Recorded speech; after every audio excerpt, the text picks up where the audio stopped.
右层没问题了，我们就叫集成式 JAS。因为我们目前的应用是属于一个什么样的结构应用啊？是属于一个什么 MVC 对不对？我们的 model 层呢已经怎么样成功了？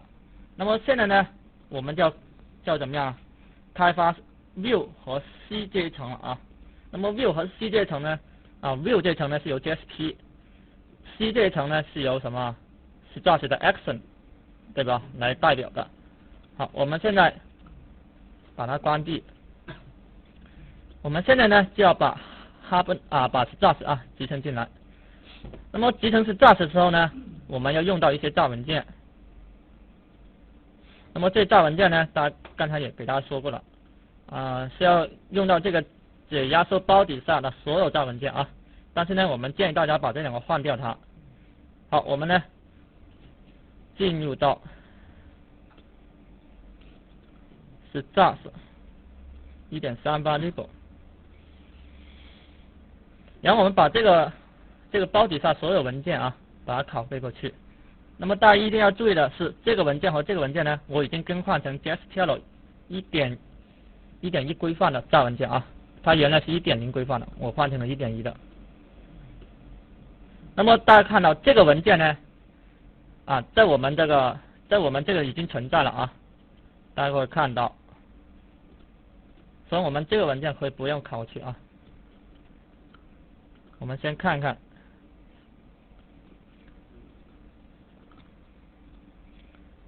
是不是存在啊？这大文件存在了啊，所以我们这个文件是不需要拷过去的。好，然后我们把它拷贝过去。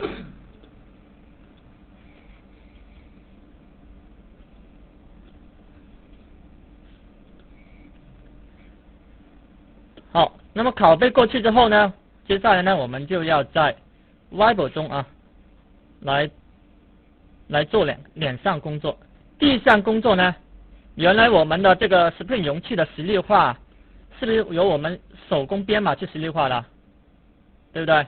我们现在呢不再需要我们去手工去实例化这个 Spring 容器了，我们可以使用 Spring 这个它给我们提供了一个Listen 的也是监听器，可以通过这个监听器呢，我们来实例化 Spring 容器。那么大家看到这个 Listen 呢就是用于对 Spring 容器进行实例化的。上面这部分参数呢是用于指定 Spring 的配置文件它所在的地方。那么大家有一点要注意的是，那么如果说你不指定这个 class 前缀它默认是从什么 Wible 的根目录开始寻找配置文件目前我们这个配置文件它是在什么目录底下呢？是在累路径底下，对不对？所以我们呢使用 Spring 提供的这个 class path 这个前缀来指定从累路径底下去寻找这个配置文件当然如果配置文件有多个的话，我们可以通过什么来分割逗号来分割好，我们呢把这段拷过来，大家一定要注意，这段代码的作用是通过 listen 的实例化 Spring 容器等会呢我们打开这个 listen 呢，我们看看，那么它实例化 Spring 容器之后，它可以把这个 Spring 容器这个实例放到什么范围里面去呢？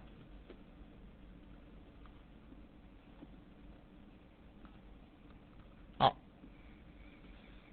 我们看一看这个类它到底把 Spring 这个容器实例放到什么范围里面去？我们关联一下源代码。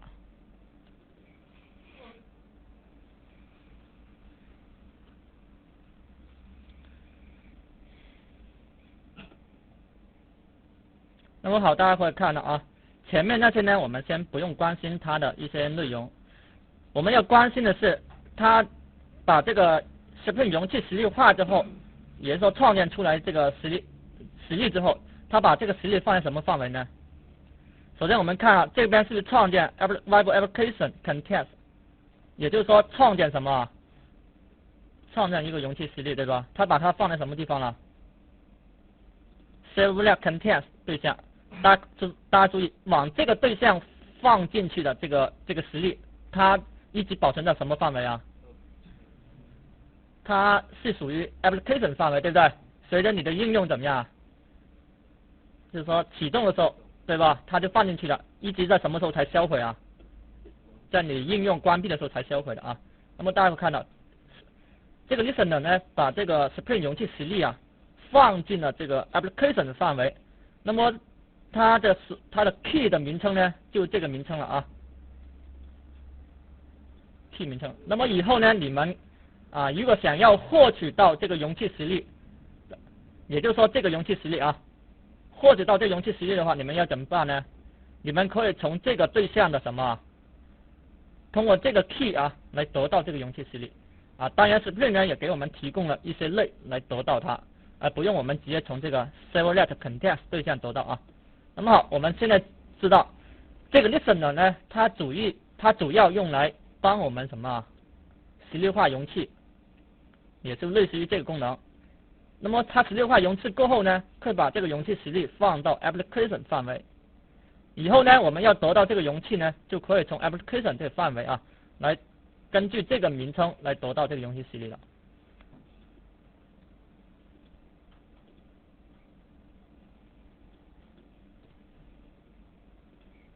我们再回到刚才这个配置，那么这一步呢是在 Vibe 里面实例化容器。那么我们目前呢还要集成什么？Struct。那么 Struct 的集成呢？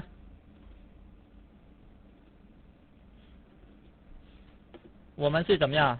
通过一个什么 Servlet 来配置 Struct 啊，这个 Web 框架。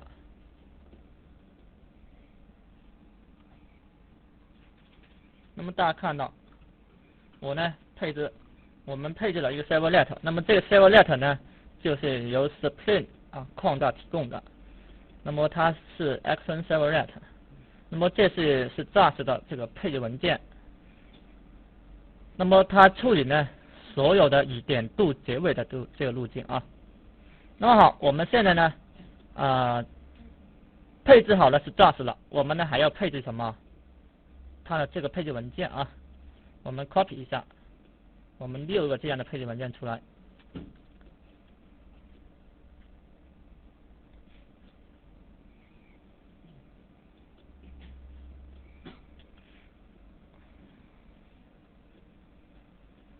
好，这个配置文件呢已经弄好了，我们呢拷贝一个模板过来啊。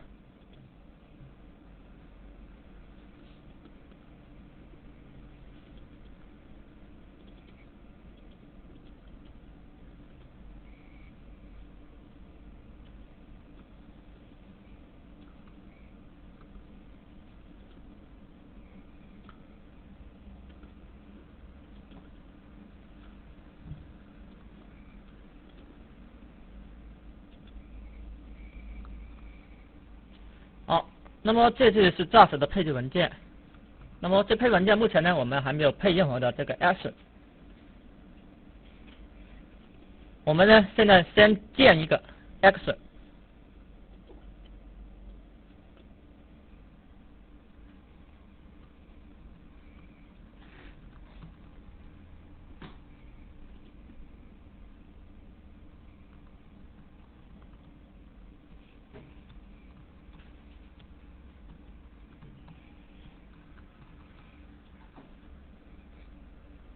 那么我们这个 action 呢，它是继承什么？继承这个 action 啊。好，我们点完成。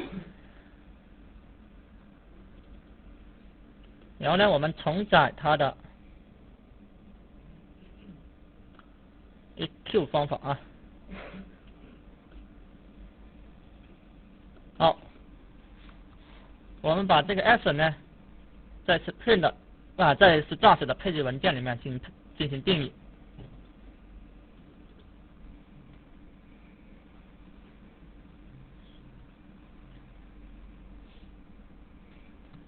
那么用户访问这个路径啊，我们就交给什么？交给这个 action 进行处理。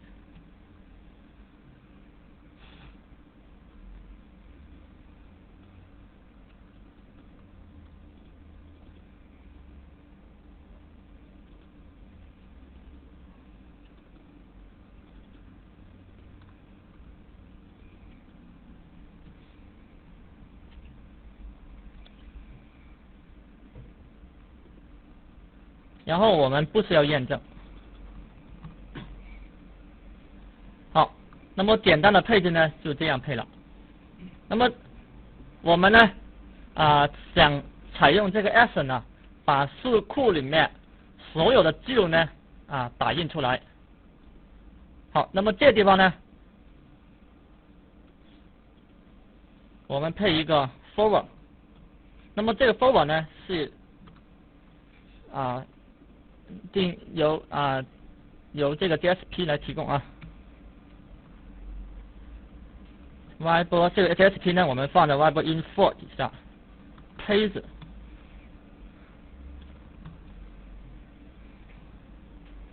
配置 person list 点 JSP。那么一般情况下，我们最好把这个 JSP 放到这个 page 底下我们没有，因为这个 JSP 只供我们什么是 JAS 使用的，我们没必要让外部的用户直接再通过浏览器直接访问这个 JSP 那样没有什么意义所以我们一般把它放到这个 Web Info 底下，那么外部用户呢，他无法直接访问这个 JSP。好，我们现在呢建立这个 JSP。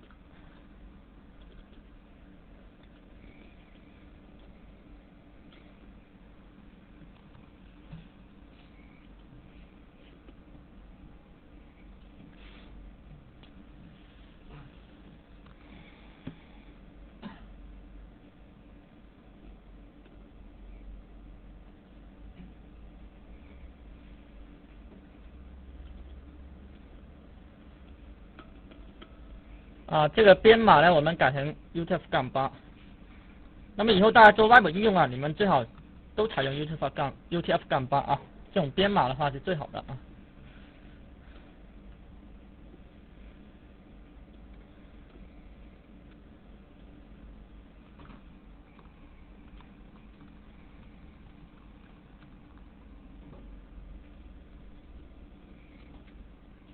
好，那么在这个 body 这个里面呢，我们待会呢就要写代码了那么首先呢，我们看看在这个地方呢，我们该如何去访问 Spring 里面的这个右边，然后通过它的右边的 get persons 这个方法来得到所有的人员。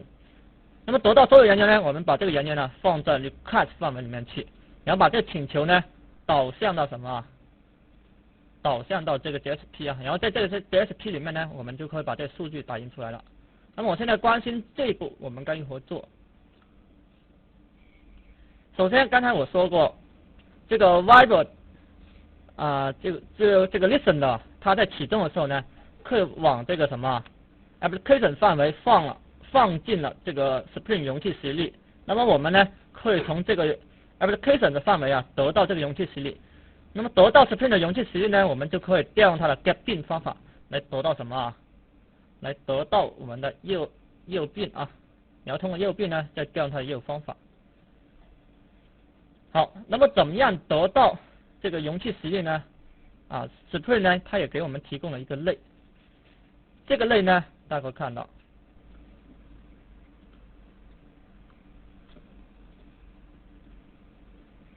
这个类就是用于从 application 范围里面得到 Spring 的容器实例。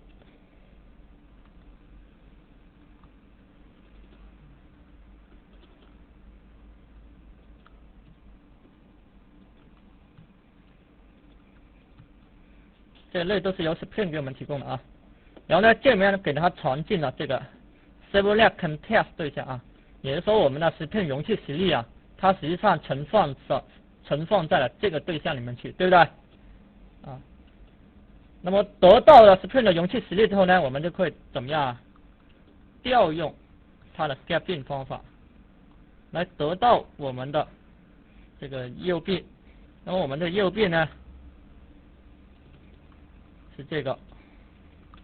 那么得到右臂之后，后面怎么样做啊？我估计大家一看就知道怎么样做了啊。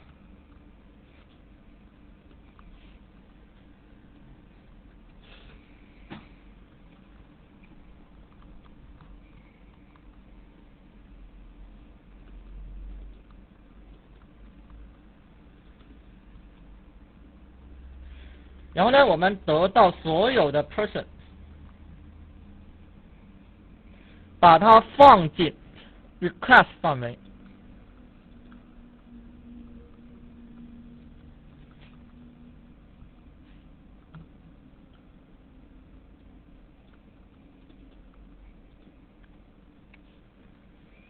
那么接下来呢，我们把这个请求导向到 JSP 这个 JSP 里面去，那么我们通过这个名称呢，就可以导向到它了。好，那么接下来呢，我们就可以来编写我们的 JSP 这一段的代码。那么在 JSP 这段的代码呢，我们要怎么样做啊？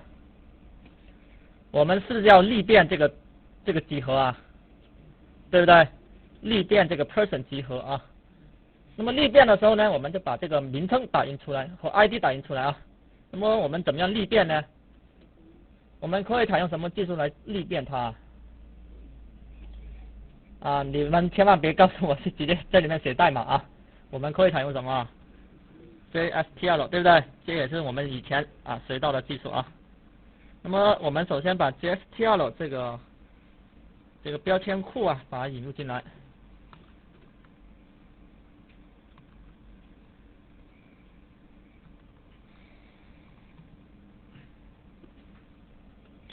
那么这里面呢，大家注意啊，我们要使用的是什么版本啊？ 1.1 版本啊。那么大家别把它搞成 1.0 版本啊，弄成 1.1 版本。那么底下有说明的啊，大家看到。好，我们呢在这里面呢，就可以通过 for 循环来打印出来了。是哪个 for 循环呢？是这个对不对？好，那么这里面有个属性，这个代表集合设置集合，对不对？那么这个集合就是什么呢 ？persons， 对不对？也就是在什么在我们这地方设的这个名称，对不对 ？persons 啊。那么接下来呢是什么好，这个呢就这个变量用于干嘛的？用于记录当前所立变的这个元素，对不对？好，我们呢就可以打印了啊。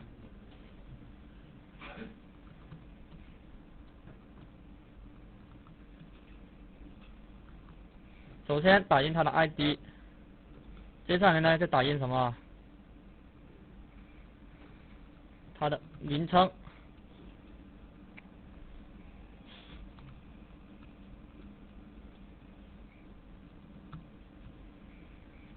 循环的时候呢，我们换一下行啊。好，那么我们这个 JSP 搞定了 ，Action 搞定了，应该还不缺什么吧？这个都配好了。好，我们现在运行一下啊，看一下我们的 Web 应用。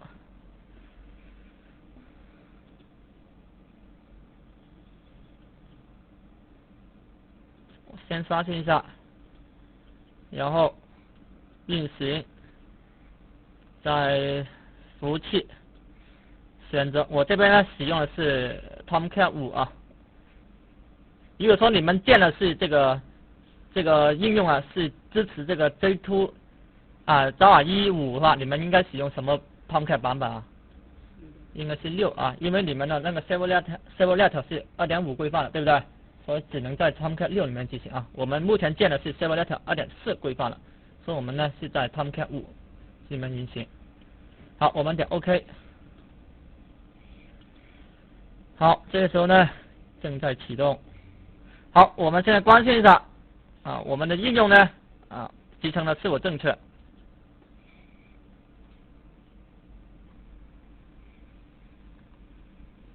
应该是8080吧。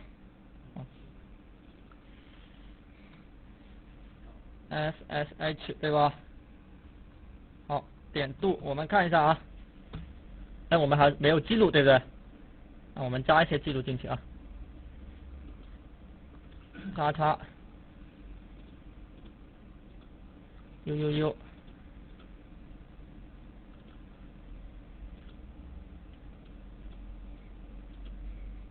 是有了，我们的这个集成呢已经成功了啊。